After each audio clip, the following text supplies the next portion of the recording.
ஒரு மக்களுக்காக தொடர்ந்து ஆக்ரோஷமாக பேசும் பொழுது, அதுவும் திராவிட முன்னேற்ற கழகம் எப்பொழுதெல்லாம் ஆட்சியில் இருக்கிறாங்களோ நிறைய வழக்கு போடுறாங்க. ஒரு 4 நாட்களுக்கு முன்பு பார்த்து அனைத்து இந்திய அண்ணா திராவிட முன்னேற்ற கழகத்தினுடைய இந்த பகுதியினுடைய மாவட்ட செயலாளர் அண்ணன் விஜயபாஸ்கர் அவர்கள் காலையில வேட்டி எல்லாம் கட்டிட்டு போறாங்க. கூட ஒரு 10 பத்திரிகையாளரையும் கூட்டிட்டு போறாரு. எங்கெல்லாம் மண் அள்ளுறாங்க பாருங்க, எங்கெல்லாம் ஜேசிபி நிறுத்துறாங்க பாருங்க. அதை நான் டிவியில பாத்துக்கிட்டு இருந்தேன். சரி, அண்ணன் விஜயபாஸ்கர் அவர்கள் எல்லாத்தையும் கூட்டிட்டு போறாங்க, கரெக்டா காட்டுறாங்க. அண்ணன் சொன்ன மாதிரி கேஸ் போட்டுருவாங்க திமுக காரங்க மேல பார்த்தா, கொஞ்ச நேரம் கழிச்சு அண்ணன் விஜயபாஸ்கர் அவங்க மேல கேஸ் போடுறாங்க. இதனடா வம்பா போச்சு. அந்த மாதிரிதான் கரூர் மாவட்டத்தை பொறுத்தவரை இன்னைக்கு எதிர்கட்சிகளாக யார் இருந்தாலும் கூட, அது அதிமுகவாக இருக்கட்டும், பாஜகவாக இருக்கட்டும், அவர்களை முடக்குவதற்காகவே இங்கே வழக்கு போடுவது கரூர் மாவட்டத்தில் ரொம்ப அதிகமா இருக்கு. அதுவும் கரூர் மாவட்டம் இன்னைக்கு நிறைய பேச்சிலேயே நாம் இருக்கிறோம். விஜய் அவர்கள் வந்து அந்த கூட்டம் நடந்த பிறகு கரூர் மாவட்டத்தை பொறுத்தவரை தொடர்ச்சியாக அது தேசிய அளவில், மாநில அளவில் ஒரு பேசும் பொருளாக இருக்கக்கூடிய ஒரு மாவட்டமாக மாறி இருக்கிறது. நமக்கு அதெல்லாம் வேண்டாங்க. நமக்கு ஒரு ஆரோக்கியமான அரசியல் வேண்டும், மக்களை மதிக்கக்கூடிய ஒரு அரசியல் வேண்டும், சாதாரண மனிதனுக்கும் கூட மரியாதை கொடுக்கக்கூடிய ஒரு அரசியல் வேண்டும். அது 2026 இந்த சட்டமன்ற தேர்தலில் நிச்சயமாக கரூர் மாவட்டத்தில் 4 தொகுதியும் கூட, அரவக்குறிச்சியை பொறுத்தவரை அது நமக்கு என்ன கெட்ட நேரம் தெரியலைங்க. அரவக்குறிச்சியை பொறுத்தவரை ஒரு முறையும் கூட ஒரே ஒரு முறை தான் சட்டமன்ற உறுப்பினராக வருவாங்க. அதுக்கப்புறம் அடுத்த தேர்தல் நடக்கும் பொழுது இன்னொருத்தர் நிறுத்துவாங்க. யாருக்கும் கூட தொடர்ச்சியாக இந்த தொகுதியை முன்னேற்றணும், ஏழைகளுக்கு பாடுபடணும், தண்ணியை கொண்டு வரணும், விவசாய பூமியை மறுபடியும் வளமாக்க வேண்டும் என்கின்ற எண்ணம் யாருக்குமே இல்லாத காரணத்தினால் இது மாறி மாறி மாறி வந்து இன்னைக்கு பரமத்தி பிளாக் எடுத்துக்கிட்டீங்கன்னா, வறட்சி பகுதியில தமிழகத்துல முதல் 10 பிளாக்கள் இருக்கக்கூடிய ஒரு பிளாக்காக பரமத்தி மாறி இருக்கிறது. விவசாயம் கூட எங்கேயும் தண்ணி கிடையாது. நிறைய மக்கள் இன்னைக்கு கூலி வேலைக்கு போறாங்க. இளைஞர்களுக்கு இங்கே வேலை வாய்ப்பு இல்லை. முருங்கைக்காய் நிறைய இருக்குது. ஆனா திராவிட முன்னேற்ற கழகம் தன்னுடைய தேர்தல் வாக்குறுதியில முருங்கைக்காய் தொழிற்சாலை கொண்டு வருவோம் என்று சொல்லி எதுவுமே இல்லாதனால வேலைக்கு வெளியே செல்ல வேண்டிய நிலைமை. அதனாலதான் சமீபத்தில் நடந்த தீவிர வாக்காளர் திருத்த பட்டியலை பார்க்கும் பொழுது கூட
அதை பார்க்கும் பொழுது இந்த தொகுதியினுடைய முன்னேற்றத்திற்காக யாருமே பாடுபடுற மாதிரி தெரியலீங்க. நிறைய கூட்டம் போடுறோம், நிறைய இடத்துல பேசுறோம். அரவக்குறிச்சியை பொறுத்தவரை அடுத்த கட்டம் செல்ல வேண்டும் என்று நினைக்கின்றோம். இந்த முறையும் கூட நிச்சயமாக நீங்கள் எல்லாம் ஒரு பெரிய மாற்றத்திற்காக எங்களோடு நிற்க வேண்டும் என்கின்ற அன்பான வேண்டுகோளையும் வைக்கின்றோம். தீவிர வாக்காளர் சிறப்பு திருத்த பட்டியலுக்கு பிறகு அரவக்குறிச்சி பாத்தீங்கன்னா 1,84,000 வாக்காளர்கள் இருக்கிறாங்க. இன்னைக்கு தமிழகத்துல வாக்காளர்கள் குறைவாக இருக்கக்கூடிய ஒரு சட்டமன்ற தொகுதியில அரவக்குறிச்சியும் ஒன்றுதான். ஏன்னா நிறைய பேர் வெளியே போயிட்டு இருக்கிறாங்க. போன தேர்தலில் 2,05,000 பேர் இருந்தாங்க. இந்த தேர்தலில் 1,84,000 பேர். அப்ப நீங்க கணக்கு போட்டு பாத்தீங்கன்னா 21,000 பேர் போன தேர்தலில் இருந்தவங்க இந்த தேர்தலில் கிடையாது. இது இப்படியே மாறிக்கிட்டே போச்சுன்னா 1,90, இப்படியே மாறிக்கிட்டே போச்சுன்னாங்க 1,70, 1,60, 1,50 வரைக்கும் வந்துடும். ஏன்னா நிறைய இளைஞர்கள் தொகுதியை விட்டு வெளியே போறாங்க. வெளியே போய் அங்க அவங்க அட்ரஸ் வச்சுக்கிறாங்க, அங்க அவங்க வாக்காளர் பட்டியலை மாத்திக்கிறாங்க. இதெல்லாம் நமக்கு இருக்கக்கூடிய ஒரு அபாய சின்னம். அதனால இது எல்லாம் நீங்க மனசில் எடுத்துக்கிட்டு எந்த அளவுக்கு அரவக்குறிச்சியினுடைய முன்னேற்றம் இந்த முறை அடுத்த கட்டம் செல்ல வேண்டும், வளர்ச்சி வரணும், தொழிற்சாலை வரணும், விவசாயத்தை நம்பி இருக்கக்கூடிய மக்களுக்கு ஒரு நல்ல ஒரு எதிர்காலத்தை உருவாக்கி கொடுக்கணும். அதெல்லாம் நீங்க யோசிக்கணும். ஒரு பக்கம் நம்ம நிறைய விஷயம் உங்க முன்னாடி பேச போறோம். ஊழல் அதிகமாயிருச்சு, உங்களுக்கு தெரியும்.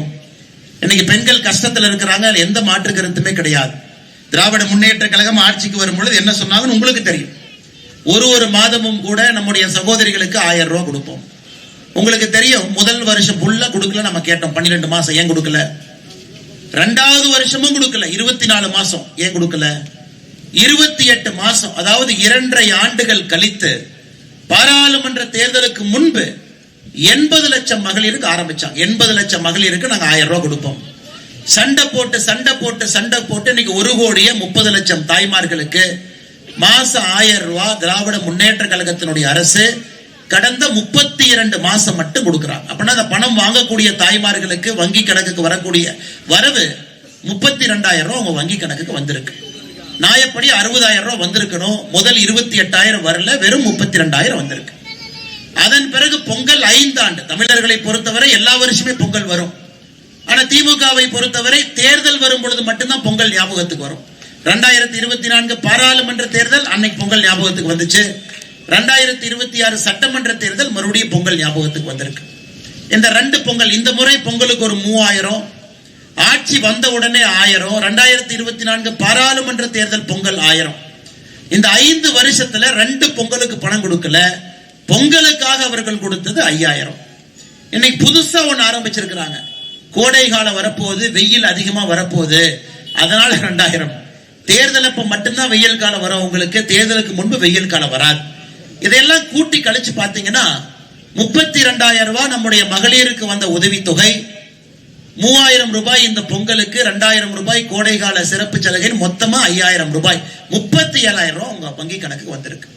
ஆனா அவங்க எல்லாத்துக்குமே ரேஷன் அட்டை இருக்கு. தமிழ்நாட்டில் 2.25 கோடி ரேஷன் அட்டை இருக்குதுங்க. திராவிட முன்னேற்ற கழகம் ஆட்சிக்கு வந்த பொழுது மொத்த கடன் கேட்டீங்கன்னா 4,52,000 கோடி. அப்ப ஒரு ரேஷன் அட்டையை கழிச்சு பாத்தீங்கன்னா ஒரு ரேஷன் அட்டையின் மீது எவ்வளவு கடன் பாத்தீங்கன்னா ஒரு 2.5 லட்சம் ஒரு ரேஷன் அட்டையின் மீது இருந்தது. இன்னைக்கு தமிழகத்தினுடைய கடன் 10 லட்சம் கோடியை தாண்டி இருக்கு. 10,62,000 கோடி. ஒரு ரேஷன் அட்டையின் மீது 4,82,000. உங்களுக்கு கொடுத்தது 37,000. ஆனா ஒரு ரேஷன் அட்டையின் மீது ஏற்றப்பட்ட கடன் 2,60,000. 5 வருஷத்துல போனஸ். சும்மா இருந்த நம்மளைய கூப்பிட்டு நடுத்தரவுல இறக்கி விட்டுட்டு ஒரு தமிழன் மீதும் கடனை வாங்கி வாங்கி இன்னைக்கு ஒரு ரேஷன் அட்டையின் மீது இந்த 5 ஆண்டுகள்ல வாங்கி இருக்கக்கூடிய கடன் மட்டுமே 2,60,000. நீங்க நியாயமா பாருங்க. இதற்கு முன்பு தமிழகத்தில் எத்தனையோ முதலமைச்சர்கள் இருந்திருக்கிறாங்க. கர்ம வீரர் காமராஜர் ஐயா, புரட்சி தலைவர் டாக்டர் எம்ஜிஆர் ஐயா, நம்முடைய அம்மா ஜெயலலிதா அவர்கள். இன்னைக்கு அவர்களுடைய பிறந்த நாளும் கூட, நம்முடைய புரட்சி தலைவர் அம்மாவுடைய பிறந்த நாளும் கூட இன்னைக்கு பிப்ரவரி 24ஆம் தேதி. எங்கேயுமே ஒரே ஒரு தலைவரை பார்ப்பீங்க, ஒரு முதலமைச்சரை பார்ப்பீங்க. ஆனா திராவிட முன்னேற்ற கழகத்தை பொறுத்த வரைக்கும் பாருங்க, அப்பா முதலமைச்சர் இங்க சுத்திட்டு இருக்கிறார், பையன் துணை முதலமைச்சர் ஒரு பக்கம் சுத்துறார். இன்னைக்கு துர்காமாவை பொறுத்தவரை தேர்தல் பக்கத்துல வரனால சாமி கண்ணுக்கு தெரியுவாங்க, அவங்க கோயிலா சுத்துறாங்க கும்பாபிஷேகமா. 3வது முதலமைச்சருடைய மருமகன் சபரீஷன், அவரு ஒரு கம்பெனியை வச்சுக்கிட்டு அவரு சுத்திக்கிட்டு இருக்கிறார். எப்படி இதை தமிழ்நாடு விளங்குன்னு நீங்க சொல்லுங்க. ஒரே ஒரு குடும்பத்துல 4 பேருக்காக ஆட்சி நடந்து கொண்டிருக்கிறது. முதலமைச்சர், அவருடைய மகன், முதலமைச்சருடைய துணைவியார் துர்காம்மா, அதன் பிறகு முதலமைச்சருடைய மருமகன். 4 பேர் தான் எல்லா பக்கம் சுத்துறாங்க. இதை தாண்டி 5வதுனா முதலமைச்சருடைய தங்கச்சி அக்கா கனிமொழி அவர்கள் அவங்களும் சுத்திக்கிட்டு இருக்கிறாங்க. இதைத்தான் நாம் குடும்ப ஆட்சி என்று சொல்லுகின்றோம். ஒரே குடும்பம் மொத்தமா தமிழகத்தை கைப்பற்றி வைத்திருக்கின்றாங்க. நீங்க முதலமைச்சர் அலுவலகத்துக்கு போனா அவங்கதான், இளைஞர் அன்னைக்கு போனா அவங்க தான், மகளிர் அன்னைக்கு போனீங்கன்னா அவங்க தான். எங்கே சென்றாலும் கூட ஒரு குடும்பம் மட்டும்தான் 4.5 ஆண்டுகளாக தமிழகத்துல எல்லா இடத்துலயும் இருக்கிறாங்க. அதைத்தான் நம்முடைய தலைவர்கள் சொல்றாங்க, குடும்ப ஆட்சி அகற்ற வேண்டும். ஒரு உண்மையான ஜனநாயகம் பார்த்தீங்கன்னா சுப்பிரமணியா இருந்தாலும் அதே மரியாதை இருக்கணும், குப்புசாமி அவர்களாகவும் அதே மரியாதை இருக்கணும், மேடையில் இருக்கக்கூடிய தலைவராக இருந்தாலும் அதே மரியாதை இருக்கணும். ஆனா ஒரே ஒரு குடும்பத்துல 4-5 பேர் இருந்து கொண்டு கட்சியும் சரி, ஜனநாயகத்தையும் சரி, ஆட்சியும் சரி கைப்பற்றி வைத்திருக்கின்றார்கள். இதை தமிழகத்தில் இருக்கக்கூடிய நாம் எல்லோரும் நல்லா யோசிக்கணும். பேரறிஞர் அண்ணா அவர்கள் 1967 தமிழகத்தினுடைய முதலமைச்சரா வந்தாங்க. அண்ணாவுடைய குடும்பம் எங்கேயாவது திராவிட முன்னேற்ற கழகத்துக்குள்ள வந்தாங்களான்னு கேட்டீங்கன்னா கண்டிப்பா கிடையாது.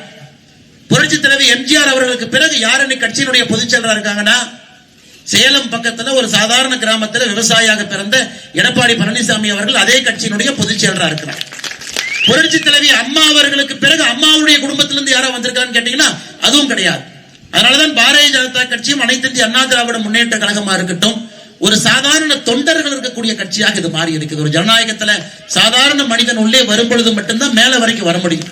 அதனால அன்பு சொந்தங்களே இன்னைக்கு தமிழகத்துல இந்த தேர்தல்ல குடும்ப ஆட்சி ஒழிப்பதற்கு ஒரு வாய்ப்பு. ஏன்னா ஜனநாயக முறைப்படி தலைவர்கள் வந்தால் மட்டும்தான் காது கொடுத்து கேட்பாங்க. இன்னைக்கு பாருங்க, நான் சொன்னேன் முருங்கைக்காய் பத்தி ஒரு திட்டத்தை சொன்னாங்க, செய்யவே இல்லை. இன்னைக்கு நம்முடைய மாவட்ட தலைவர் சொல்றாங்க, ஆனா நேத்து தான் அப்படியே கிருஷ்ணராயபுரம் பக்கம் வந்து ஒரு கவர்மெண்ட் பில்டிங்கை வாடகைக்கு எடுத்து ஒப்புக்கு சப்பானியாக ஒரு முருங்கைக்காய் தொழிற்சாலையை வந்து அவங்க தொடங்கி வைத்து போயிட்டு இருக்கின்றாங்க. எலெக்ஷனுக்கு எத்தனை நாள் இருக்குதுங்க? 50 நாள் இருக்குது. இது எப்ப ஆரம்பிச்சிருக்கணுங்க? 5 வருஷத்துக்கு முன்னாடி அந்த தொழிற்சாலை ஆரம்பித்து அதுல உற்பத்தியை பெருக்கி அதன் மூலமா விவசாயிகளுடைய முருங்கைக்காயினுடைய விலை ஏறி இந்த பகுதி முழுவதும் முருங்கைக்காய் மரத்தை பயிரிட்டு அதன் மூலமாக வருமானத்தை பெருக்கி இருக்கணும். எப்ப செய்யறாங்க?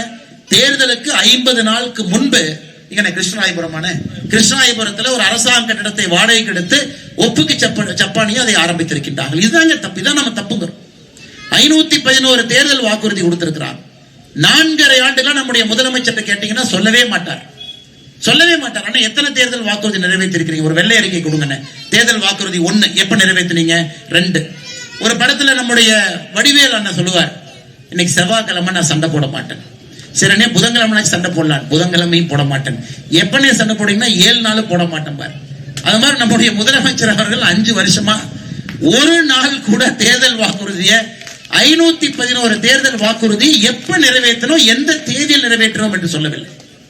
அதனாலதான் நீங்க எந்த இதுக்கும் ஏமாந்துடக்கூடாதுங்கம்மா, ரொம்ப முக்கியம். இந்த தேர்தலை பொறுத்தவரை மோடி அவர்கள் தமிழகத்தின் மீது தனி கவனத்தோடு வருகின்றார். தமிழகத்தை முன்னேற்ற வேண்டும் என்று நினைக்கின்றார். நீங்க யோசிச்சு பாருங்க, பீகார் நிதிஷ்குமார் அவர்களோடு நம்ம ஆட்சியில் இருக்கிறோம். பீகார் முன்னேறி கொண்டிருக்கிறது. இன்னைக்கு 5வது முறையாக நிதிஷ்குமார் அவர்கள் அங்க ஆட்சியில் இருக்கிறார். சந்திரபாபு நாயுடு அவர்கள் கூட்டணிக்கு வந்த பிறகு ஆந்திராவுடைய வளர்ச்சியை பாருங்க, அதுவும் வேற கட்ட போகுது. தமிழகத்தை பொறுத்தவரை நம்முடைய முதலமைச்சர் சண்டை போடுவதற்காகவே இங்க ஆட்சி நடத்துறார். எப்படியாவது மத்திய அரசை வம்புக்கு இழுக்கலாமா, மத்திய அரசின் மீது ஒரு தவறான ஒரு அவப்பெயரை ஏற்படுத்தலாமா. ஆனால் இந்த முறை அமையக்கூடிய நம்முடைய எடப்பாடி பழனிசாமி அண்ணன் தலைமையிலான தேசிய ஜனநாயக கூட்டணியுடைய ஆட்சி ஏப்ரல் மாதத்தில் வரும் பொழுது மத்திய அரசோடு இணக்கமாக இருக்கும் பொழுது நம்முடைய வேகம் என்பது இன்னும் வீரியமாக இருக்கும். அதை நம்ம நல்லா புரிஞ்சுக்கணுங்க. முதலாக ஒரு ஆட்சி மத்திய அரசோடு இணக்கமாக தமிழகத்தில் இருக்க போது மத்திய அரசினுடைய முழு பலத்தையும் பயன்படுத்தி தமிழக மக்களுடைய வளர்ச்சிக்காக இந்த ஆட்சி பாடுபட போகுது. அதனால்தான் நம்முடைய எதிர்க்கட்சி தலைவர் அண்ணன் எடப்பாடி பழனிசாமி அவர்கள் இன்னைக்கு 184 சட்டமன்ற தொகுதி அவரும் மக்களை சந்திச்சுக்கிட்டே அப்படியே வர்றாங்க. எல்லா பக்கம் போயிட்டு வந்துட்டாங்க. அவருக்கு முன்ன கிட்டத்தட்ட 50 தொகுதி பாக்கி இருக்கு. பாரதிய ஜனதா கட்சியினுடைய மாநில தலைவர் நயினார் நாகேந்திரன் அவர்கள் அவரும் மாநிலம் முழுசும் ஒரு சுற்றுப்பயணத்தை முடிச்சுட்டு வந்துட்டாங்க. அடுத்த கட்டமாக நாம தெருமுனை பிரச்சார கூட்டம் உங்களை நேரடியா உங்க வீட்டு பக்கத்திலே வந்து சந்திக்கிறோம். இந்த 3 பூத் எதுக்கு இருக்குனாங்க, நீங்க வீட்டுல இருந்து ஒரு 100 மீட்டருக்குள்ள வரணும், இல்ல மிஞ்சி போனா 1/2 கிலோமீட்டருக்குள்ள இந்த கூட்டத்துக்கு வரணும். உங்களை கரூருக்கு வாங்க, திருச்சிக்கு வாங்கன்னு சொல்லக்கூடாது என்பதற்காகத்தான் நம்முடைய தலைவர்கள் இந்த தெருமுனை பிரச்சார கூட்டத்தை போட்டு இங்கே உங்களிடம் பேசிக் கொண்டிருக்கின்றோம். காரணம், தமிழகத்தை பொறுத்தவரை குடும்ப ஆட்சியை ஒழிக்கணும். நம்ம எல்லோரும் ஒரே நேர்கோட்டு பாதையில் இருக்கணும். அதே போல இந்த தேர்தலை பொறுத்தவரை இவங்க வர்றாங்க, அவங்க வர்றாங்க, நிறைய பேர் இருக்கிறாங்க. ஒரு 2020 வேர்ல்டு கப் கிரிக்கெட் மேட்ச் நடக்குதுங்க, கனடாவும் ஆடுறாங்க, எல்லாரும் ஆடுறாங்க. ஆனா யார் ஜெயிக்க போறாங்க நம்ம எல்லாருக்குமே தெரியும். அதனால நிறைய கட்சிகள் இருந்தாலும் நிறைய பேர் நான் இதை பண்றேன் அதை பண்றேன்னு சொன்னா கூடங்க அந்த கட்சிக்கு அடிப்படையில் ஒரு தலைவன் இருக்கணும். நாளைக்கு எடப்பாடி பழனிசாமி அவர்கள் முதலமைச்சராக இருந்தாலும் கூட, சென்னையில் இருந்தாலும் கூட, நீங்க யார் அதிகமா நம்புவீங்கன்னா உள்ளூர்ல இருக்கக்கூடிய அந்த கட்சியினுடைய தலைவர்கள் யாருன்னு பாப்பீங்க. இன்னைக்கு அனைத்து இந்திய அண்ணா திராவிட முன்னேற்ற கழகத்தை பொறுத்தவரை நம்முடைய ஒன்றிய செயலாளர் அண்ணன் சேகர் அவங்க இங்க இருக்கிறாங்க. உங்களுக்கு ஒரு பிரச்சனையா, அவர் வீட்டுக்கு போய் அண்ணன் எடப்பாடி அண்ணன் முதலமைச்சர் கூட்டிட்டு போங்கன்னு ஒரு பிரச்சனை பார்க்கலாமா? அடிப்படையிலே ஒரு கட்சிக்கு ஒரு தலைவர்கள் இருக்கணும். அந்த கட்சி ஆட்சிக்கு வரும் பொழுது உங்களுடைய குரலை அவர்கள் செவிசாய்த்து கேட்பார். அதே போல வி.கே. துரைசாமி அவர்கள் மூத்த நம்முடைய தலைவர் அவர்கள் இதற்கு முன்பு ஒன்றிய செயலராக 12 காலம் பாடுபட்ட அண்ணன் அவர்கள் மேடையின் மீது இருக்கின்றார்கள். அதே போல அண்ணன் ரவி அவர்கள் மேடையின் மீது இருக்கின்றார்கள். அதே போல நம்முடைய அருமை அக்கா சாந்தி அவர்கள் இருக்கிறாங்க. இவங்க அனைத்து இந்திய அண்ணா திராவிட முன்னேற்ற கழகம் கட்சியினுடைய இந்த பகுதியினுடைய தலைவர்கள் பிரச்சனைனா போய் பார்க்கலாம். அதே போல பாரதிய ஜனதா கட்சியை பொறுத்தவரை ஏற்கனவே சொன்னது போல தங்கவேல் அண்ணன், நம்முடைய மாவட்ட தலைவர் அண்ணன் செந்தில்நாதன் அவர்கள், துணைத் தலைவர் சக்தி முருகன் அவர்கள், நம்முடைய தென்னிலை பகுதியில மக்களுடைய அன்பை எல்லாம் பெற்றிருக்கக்கூடிய நீண்ட நெடுங்காலமாக மருத்துவராக இருக்கக்கூடிய டாக்டர் ரவிச்சந்திரன் அவர்கள் மேடையின் மீது இருக்கின்றார். அவர் இங்க வந்திருக்கிறார் பாருங்க. அதே போல இதற்கு முன்பு நம்முடைய இந்த தொகுதியினுடைய புரட்சி தலைவர் ஐயாவுடைய காலத்தில் சட்டமன்ற உறுப்பினராக இருந்து நம்ம எல்லாம் வழிநடத்தி கொண்டிருக்கக்கூடிய ஐயா கந்தசாமி அவர்கள், முன்னாள் சட்டமன்ற உறுப்பினர்கள், ரொம்ப அமைதியா உட்கார்ந்திருக்கிறாங்க. எம்ஜிஆர் ஐயா கிட்ட நேரடியாக சட்டமன்ற உறுப்பினராக இருந்தவர். ஒரு பிரச்சனையா இவங்களை போய் பார்க்கலாம். அதனாலதான் இந்த தேர்தலில் நீங்க பிங்கி பாங்கி எல்லாம் போடவே வேண்டாங்க. இவங்களுக்கு போடலாமா அவங்களுக்கு போடலாமா, நமக்கு திராவிட முன்னேற்ற கழகம் வேண்டாம் என்று முடிவு செய்து விட்டால் அடிப்படையில் உங்களுடைய பேச்சை கேட்கக்கூடிய தலைவர்கள் இருக்கக்கூடிய கூட்டணி தேசிய ஜனநாயக கூட்டணி. அதனால இந்த முறை நீங்க வாக்கு சிந்தாம சிதறாம நம்முடைய தேசிய ஜனநாயக கூட்டணிக்கு நீங்கள் வாக்களிக்கணும். ரெட்டலை நிக்குதா, அங்க ரெட்டலைக்கு நீங்க போடணும். தாமரை நிக்குதா, தாமரைக்கு ஒரு வாய்ப்பு கொடுக்கணும். காரணம் மத்திய அரசினுடைய பலம், பாரத பிரதமர் நரேந்திர மோடி அவர்களுடைய தனி கவனம் தமிழகத்தின் மீது. அதே போல 5 ஆண்டு காலம் எதிர்க்கட்சி தலைவராக இதற்கு முன்பு 2017 இருந்து 21 வரை தமிழகத்தினுடைய முதலமைச்சராக இருந்த அண்ணன் எடப்பாடி பழனிசாமி அவர்கள் மறுபடியும் முதலமைச்சராக ஒரு 5 ஆண்டு காலம் அவருக்கு ஒரு வாய்ப்பு. அதனாலதான் திரும்ப நான் உங்கள்கிட்ட சொல்றேங்கம்மா, நாம எதுக்கும் ஏமாந்துடக்கூடாது. இப்ப இந்த தேர்தல் நேரத்தில் எல்லாமே வருவாங்க. இன்னைக்கு மதுரை எய்ம்ஸ் நம்ம கட்டவே இல்லை அப்படின்னு மரியாதைக்குரிய உதயநிதி ஸ்டாலின் அவர்கள் ஒரு செங்கலை தூக்கிட்டு வருவாங்க. இன்னைக்கு மதுரை எய்ம்ஸ்ல 3 கோடி செங்கலை வைத்து எய்ம்ஸை கட்டி கொண்டிருக்கின்றோம். 3 கோடி செங்கலை வச்சு பிரதமர் அவர்கள் மார்ச் 1ஆம் தேதி அதே மதுரைக்கு வர்றாங்க. 2026 முடியும் பொழுது மதுரை எய்ம்ஸ் மக்களுடைய பயன்பாட்டுக்கு வந்திருக்கும். அது குறிப்பாக அரவக்குறிச்சி மக்களுக்கு அதனுடைய அருமை புரியும். இந்தியாவில் எத்தனையோ எய்ம்ஸ் இருந்தாலும் கூட புதுடெல்லியில் இருக்கக்கூடிய எய்ம்ஸ் அளவுக்கு இன்னொரு பெரிய எய்ம்ஸ் இந்தியாவில் இருக்குன்னா அது மதுரையில வரக்கூடிய எய்ம்ஸ். அந்த அளவுக்கு அதே ஃபெசிலிட்டி, அந்த அளவுக்கு குறிப்பாக நம்முடைய இந்த பகுதி தமிழ்நாடு, கேரளா, கர்நாடகா, ஆந்திரா இந்த எல்லா மாநிலத்துக்கும் கூட ஒரு டெரிஷரி செக்டர், மிக முக்கியமாக அதிநவீன மருத்துவ வசதியோடு இந்த எய்ம்ஸ் வருது. திராவிட முன்னேற்ற கழகம் ஆட்சிக்கு வந்த பிறகு அங்க இருக்கக்கூடிய மரத்தை வெட்டுவதற்கு இவங்க பர்மிஷன் கேட்டாங்கம்மா. 1.5 வருஷம் டைம் எடுத்துக்கிட்டாங்க. ஒரு மரத்தை வெட்டி அங்க எய்ம்ஸை கட்டுறதுக்கு 1.5 ஆண்டு காலம் திராவிட முன்னேற்ற கழகம் நேரம் எடுத்துக்கொண்டார். இந்த 5 வருஷத்துல எந்த காரணத்திற்கும் கூட எய்ம்ஸ் வரக்கூடாது என்பதற்காக முதலமைச்சர் அவர்கள் ரொம்ப சிரமப்பட்டார். அதையெல்லாம் தாண்டி நீங்களே சொல்லுங்க, மத்திய அரசு ஒரு திட்டத்தை கொண்டு வரலாம். அது நிலம் என்பது மாநில அரசுடைய கட்டுப்பாட்டில் இருக்கு. மாநில அரசு கட்டுப்பாட்டில் இருக்கக்கூடிய ஒரு பகுதியில ஒரு எய்ம்ஸை கட்டுறதுக்கு இத்தனை காலம் போராடி அந்த எய்ம்ஸை கட்டி முடித்து கிட்டத்தட்ட எல்லா வேலையும் ஆகி இந்த ஆண்டு முடிவதற்குள்ள திறப்பு விழா நடத்தப்பட இருக்கிறது. ஆனா முதலமைச்சர் அவர்கள் வரும்பொழுதெல்லாம் மத்திய அரசு எய்ம்ஸ் கட்டல. சரி, நாங்க தான் கட்டல, நீங்க ஒரு எய்ம்ஸ் மாதிரி ஒண்ணு கட்டலாமே, நீங்க கட்டலாமே. சரி, மத்திய அரசு தான் கட்ட தாமதம் ஆயிருச்சு, நீங்க கட்டலாமே. கரூர்ல ஒரு நல்ல அதிநவீன மருத்துவ வசதியோடு இங்க பிரைமரி ஹெல்த் சென்டர், ஆரம்ப சுகாதார நிலையம் சின்னத்தரவத்தை கட்டலாமே. எத்தனை ஆரம்ப சுகாதார நிலையம் தரமாக இருக்கிறது. நீங்களும் செய்ய மாட்டீங்க, செய்யணும்னு நினைக்கிறவங்களை விட மாட்டீங்க. அதுலயும் அரசியல் செய்ய வேண்டும் என்று முதலமைச்சர் அவர்கள் கங்கணம் கட்டி கொண்டிருக்கின்றார். அதனால அந்த பொய்யெல்லாம் அவங்க சொல்லுவாங்க, அடுத்து வருவாங்க. எய்ம்ஸ் கட்டுவதற்கு தாமதம் ஆயிருச்சு, தமிழ்நாட்டின் மீது ஓர வஞ்சனை, இந்திய திணிக்கிறாங்க, இதை திணிக்கிறாங்க, அதை திணிக்கிறாங்க. ஒரு இந்திய திணிக்கிற கட்சியில இங்கிருந்து ஒரு 6 கிலோமீட்டர் தொலைவில் ஒரு குடியானவனுக்கு மகனாக பிறந்த நான் எப்படி இந்த கட்சியினுடைய மாநில தலைவராக இருந்திருக்க முடியும்? நீங்க சொல்லுங்க. எந்த பேக்ரவுண்டுமே இல்லாம இந்த கட்சியில இந்தி தெரியாத ஒருவன் எப்படி இந்த கட்சியினுடைய மாநில தலைவராக நான் பொறுப்பாட்டி இருக்க முடியும்? நான் இதே ரத்தம், இதே சதை உங்களோடு இருந்த ஒரு மனிதன் எப்படி இந்த கட்சியில அந்நியவனுங்களா, வேற ஊருங்களா, மேல இருந்து குதிச்சவங்களா? அப்ப பாரதிய ஜனதா கட்சியை பொறுத்தவரை அது ஏதோ ஒரு கட்சி, தமிழகத்திற்கு ஆகாத ஒரு கட்சி, வெளியே இருந்து வந்த ஒரு கட்சி. இந்த பொய்யை சொல்லியே இத்தனை காலம் இங்கே அரசியல் நடந்து கொண்டிருக்கிறது. அதெல்லாம் உடைப்பதற்கு இது ஒரு அற்புதமான வாய்ப்பு, நல்ல ஒரு தேர்தல். நீங்க எல்லாத்தையும் யோசிக்கணும். லஞ்சம் அதிகமாயிருச்சு, நான் பேருக்காக சொல்லிங்க. தமிழ்நாட்டில் ஒரு டிஎன்பிஎஸ்சி கிராமப்புறத்தில் படிக்கக்கூடிய மாணவர்கள் நானும் ஒரு போட்டி பரீட்சை தேர்வு எழுதின காரணத்தினால சொல்றேங்க. ஒரு கிராமத்துல ஒரு குடியானவன் வீட்டிலிருந்து, ஒரு ஏழை தாய்மாரனுடைய வீட்டிலிருந்து, கூலி வேலை செய்யக்கூடிய வீட்டிலிருந்து ஒரு மனிதன் கல்வியால் மட்டும்தான் மேல வரணும். கல்வியால் எப்படி வர முடியுங்க? ஒரு போட்டி பரீட்சை தேர்வை எழுதி மேல வரலாம். ஆனா இன்னைக்கு தமிழ்நாடு அரசு எந்த அளவுக்கு மோசமா இருக்குன்னா, ஒரு டிஎன்பிஎஸ்சி குரூப் 2 பரீட்சையை ஒழுக்கமா நடத்த முடியாத நிலைமையில இருக்கிறாங்க. பாருங்க, ஒரு டிஎன்பிஎஸ்சி குரூப் 2 சுதந்திரத்திற்கு பிறகு இந்த முறைதான் குரூப் 2 தேர்தலையே ரத்து பண்ணிருக்கிறாங்க. காரணம் குளறுபடி. எந்த மாணவன் எந்த சென்டர்ல போய் எழுதணுங்கிற அளவு கூட உங்களுக்கு தெரியல. அந்த டிஎன்பிஎஸ்சி அதிகாரியா இருந்தவருக்கு நேற்று ப்ரமோஷன் கொடுத்திருக்காங்க. தமிழக தேர்தல் ஆணையத்தினுடைய துணை செயலாளர். இதெல்லாம் என்ன போய் சொல்றது? பேய் வேண்டாம்னா பிசாசை பிடிச்சி கல்யாணம் வச்சாம்பா. பேய் வேண்டான்னு வெளியே போனா பிசாசை பிடிச்சி கல்யாணம் வச்சாங்க அப்படிங்கிற மாதிரி டிஎன்பிஎஸ்சில 9000 பேர் இருக்கக்கூடிய ஒரு பரீட்சையை நடத்த முடியாத ஒரு ஐஏஎஸ் அதிகாரி திராவிட முன்னேற்ற கழகத்தினுடைய ஆட்சியில 8.5 கோடி மக்களுக்கு தேர்தல் நடத்துவாராம். இந்த அநியாயத்தை எங்கேயாச்சும் பார்த்திருக்கிறீங்களா? அவரை தூக்கி தேர்தல் கமிஷனுடைய இணை ஆணையராக போட்டு வச்சிருக்கிறாங்க. அது மாநில அரசுடைய கட்டுப்பாட்டில் அவர்கள் போடக்கூடியது. மத்திய அரசு தலையிடுவதற்கு அங்கே அனுமதி இல்லை. அதுதான் அன்பு சொந்தங்களை எல்லாத்தையும் சொதப்பி வச்சிருக்கிறாங்க. எங்கேயும் சரியா பண்ணல. விவசாயம் இன்னைக்கு முதலமைச்சர் அவர்கள் தம்பட்டம் அடிப்பார். தமிழ்நாடு தான் இந்தியாவிலே வேகமாக வளரக்கூடிய ஒரு மாநிலம். 11% வளர்ந்தோம், 11% வளர்ந்தோம். எங்க 11% வளர்ந்தாங்க? விவசாயம் 3% வளர்ச்சி இருக்கு. 3% தண்ணியே இல்ல, வாக்கியாலே வெட்டல, வாக்கியாலே தூர் வரல, புதுசாக அணை கட்டல. அமராவதியினுடைய உபரி நீரை அந்த பகுதியில் இருக்கக்கூடிய கிராமத்துக்கெல்லாம் கொண்டு போயிருந்தால் விவசாயம் வளரும்.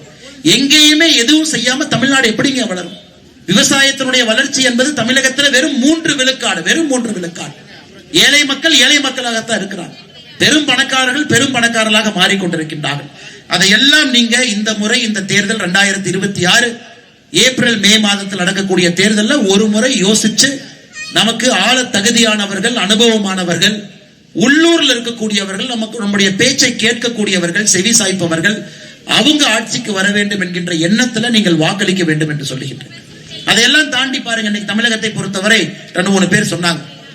அண்ணன் செந்தில் பாலாஜி அவர்கள் இதே தொகுதியில சட்டமன்ற உறுப்பினராக இருந்தார். இதே தொகுதியில சட்டமன்ற உறுப்பினர் இருந்தவர் கரூர் தொகுதிக்கு சட்டமன்ற உறுப்பினராக போனார். இன்னைக்கு கரூர்ல இருந்து கோயம்புத்தூர் தொகுதியில சட்டமன்ற உறுப்பினராக நிற்க வேண்டும் என்று நினைக்கின்றார். அது தவறு கிடையாது.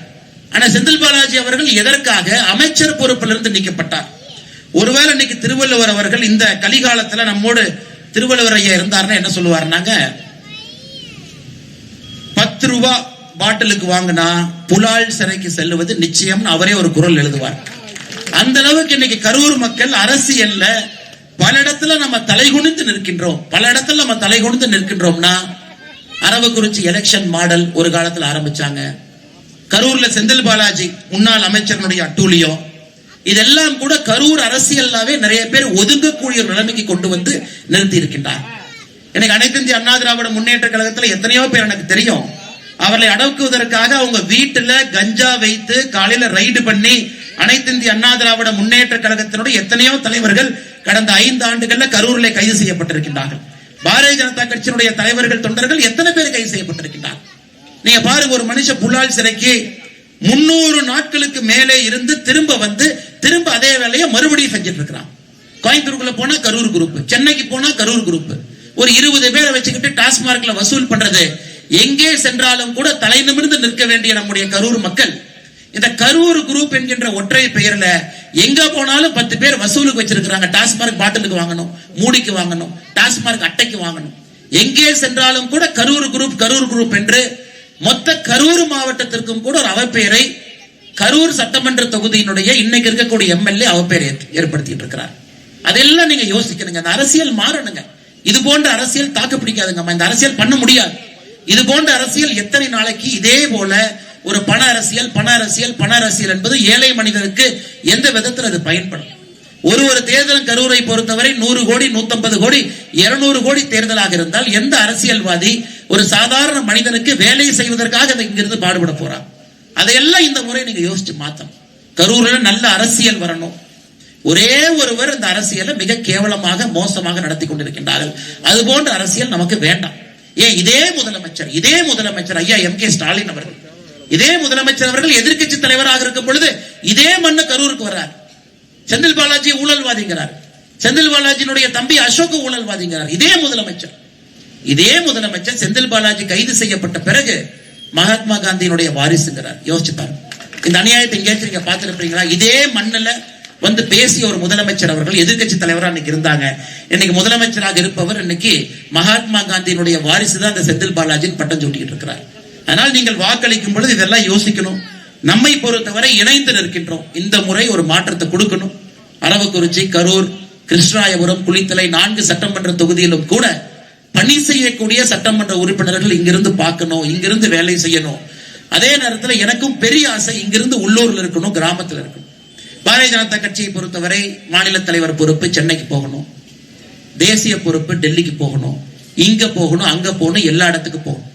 உள்ளூர்ல இருந்து அரசியல் செய்ய வேண்டும் என்று ஒரு வேலையை விட்டு விட்டு வந்த நானும் இங்க எங்க எல்லா பக்கம் சுத்திக்கிட்டு இருக்கிறேன். அதனாலதான் இந்த முறை பொறுத்தவரை நம்முடைய செந்தில்நாதன் அவர்கள் சொன்னார், உள்ளூர்ல இங்கே தங்கி உங்களோடாக இருந்து பணி செய்து ஒரு பிரச்சனையாக முடிக்கக்கூடிய வேட்பாளர், அது ரெட்டலையாக இருக்கட்டும், தாமரையாக இருக்கட்டும், 5 ஆண்டு காலம் நாங்க உயிர் மூச்சை கொடுத்து அவர்களோடு நின்று இந்த தொகுதியினுடைய தலையெழுத்தை மாற்றி காட்டுகிறோம்.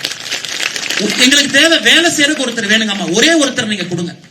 அது டெல்லி பிரச்சனையை நாங்க முடிக்கிறோம், சென்னை பிரச்சனை நாங்க முடிக்கிறோம். இந்த பகுதியில அது ரெட்டலை எம்எல்ஏவாக இருக்கட்டும், தாமரை எம்எல்ஏவாக இருக்கட்டும், ஒரு மனிதர் இந்த பகுதியில பணி செய்யக்கூடிய ஒரு மனிதர் பொறுப்பு பின்னாடி இருந்து அவர் கை கோர்த்து அந்த வேலையை செய்து அரவக்குறிச்சியினுடைய அடிப்படை முன்னேற்றத்துக்கு நாங்க நிற்போம். எந்த மாற்று கருத்தும் வேண்டாம்.